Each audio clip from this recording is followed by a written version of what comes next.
There continued to be widespread international condemnation on Thursday about the killing of these aid workers earlier this week. Founder of World Central Kitchen, Jose Andres, is calling for an independent investigation. He said Israel needs to preserve documents as well as images and photos, and he's calling on the other countries whose aid workers were killed to join him. Canada's Prime Minister Justin Trudeau, he pushed back on Netanyahu's comments where he said that this just happens in war. Trudeau said this doesn't just happen in war and this shouldn't just happen. And the Polish government is calling on Israel to pay compensation to the family of their aid worker who was also killed. Now, Israel has acknowledged these attacks and said that it was a mistake following misidentification, and they're expected to release the findings of a full report on Thursday. Netanyahu had a conversation with U.S. President Joe Biden. Biden said that the killing of humanitarians and the overall humanitarian situation in Gaza was unacceptable.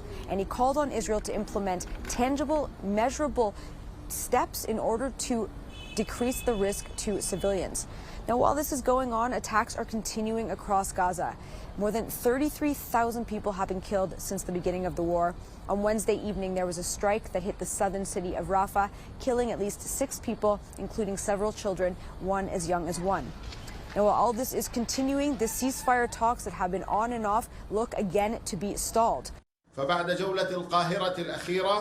After the last round in Cairo, the occupation government is still evading, and so the negotiations are moving in a vicious circle as the occupation still rejects the demands of our people and our legitimate resistance for a comprehensive ceasefire, a withdrawal from the Gaza Strip, the return of displaced persons, or even a serious prisoner exchange.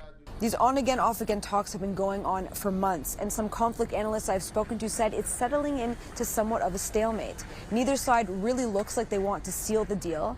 And for Netanyahu, if he agrees to a permanent ceasefire, they say that it's the equivalent of him saying that he's been defeated. Sam Mednick with the Associated Press for CGTN in Jerusalem.